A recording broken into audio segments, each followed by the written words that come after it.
हाय दोस्तों, नमस्कार प्रणाम। हम आपके छोट भाई राइटर अंकित अकेला। दोस्तों इंतज़ार हुआ ख़त्म, आ गए चैता सॉन्ग। तो दोस्तों गाने की तरफ चलने से पहले मेरा एक छोटा सा रिक्वेस्ट है, अगर आप मेरे चैनल पर नए हैं तो मेरे चैनल को लाल बटन दबाकर सब्सक्राइब करें और साथ में घंटी को दबाना ना भूलें, क्योंकि दोस्तों मैं अपने इस चैनल के माध्यम से हिट से हिट सॉन्ग लेके आता रहता हूँ, फुल और फ्री सॉन्ग। अगर आप सब्सक्राइब कर लेते हैं तो सबसे पहले आप तक पहुँचेगा और सबसे पहले आप देखने को पाएंगे। अगर आप गाना चाहते हैं तो आप सबसे पहले स्टूडियो जाकर रिकॉर्ड भी करवा पाएंगे। तो चलो दोस्तों हम अपने गाने पे बात करते हैं, देखते हैं हमारा गाना क्या है, किस मैटर पे है।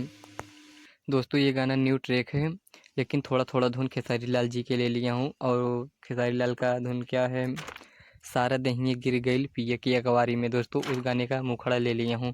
तो चलो दोस्तों हम आपको गाने के सुना देते हैं, आपको समझ में आ ही जाएगा ये गाना कैसा गाया जाएगा, कैसा है। हो जाही जिंदगी झंडी तहार, गेहूं कटा बह जब तू हमार। हो जाही जिंदगी झंडी तहार, गेहूं कटा बह जब तू हमार। छोड़ दे पटावल माल, छोड़ दे पटावल माल।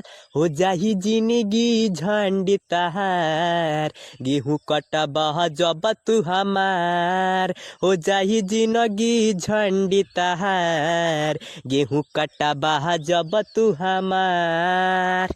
तो दोस्तों आपने मुखड़ा सुना, चलो इसी के साथ अब इसका पहला अंतरा गा के सुना देते हैं। रास्ता में हम के छेड़ते रहला, पापा से जाके बताई बिहू। सुबह शामो तोहरा से मजनू, गेहूं अपन कटाई बिहू, गेहूं अपन कटाई बिहू। रास्ता में हम के छेड़ते रहला, पापा से जाके बताई बिहू। सुबह शामो तोहरा से मजनू, गेहूं अपन कटाई बिहू, गेहूं अपन कटाई बिहू। नहीं सूझी कवनो सवाल, गेहूं कटबह जब तू हमार। हो जाही जिंदगी झंडे तहार, गेहूं कटबह जब तू हमार।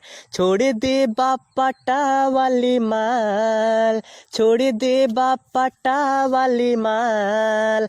हो जाही जिंदगी झंडे तहार, गेहूं कटबह जब तू हमार। हो जाही जिंदगी झंडे तहार, गेहूं कटबह जब तू हमार। तो दोस्तों आपने पहला अंतर सुना, चलो इसी के साथ दूसरा अंतर गा के सुनाते हैं, जिसमें आप अपना नाम सेव कर सकते हैं। दोस्तों अंकित का नाम रहना चाहिए, आतिश का नाम भी। दोस्तों लाइन रिपीट की जाएगी, उसमें आप अपना नाम लगा के गा सकते हैं। हमारा पटावे के चक्कर छोड़ा, देखा गेहूं के कटाई हो। विपत्ति आवत अंकित तह पे, चिल्लैबा माई माई हो, चिल्लैबा माई माई हो। हमारा पटावे के चक्कर छोड़ा, देखा गेहूं के कटाई हो। विपत्ति आवत अंकित तह पे, चिल्लैबा माई माई हो, चिल्लैबा माई माई हो। आतिश प्रेमी छोड़ा सब प्यार, गेहूं कटबह जब तू हमार। हो जाई जिंदगी झंडे तहार, गेहूं कटबह जब तू हमार। छोड़ दे पटा वाली माल, छोड़ दे पटा वाली माल। गेहूं कटबह जब तू हमार। हो जाही जिंदगी झंडे तहार, गेहूं कटबह जब तू हमार। हो जाही जिंदगी झंडे तहार, गेहूं कटबह जब तू हमार। दोस्तों आप लोगों ने सुना फुल और फ्री सॉन्ग। दोस्तों गाना अच्छा लगा ना दोस्तों, अगर अच्छा लगा तो एक लाइक तो बनता है दोस्तों।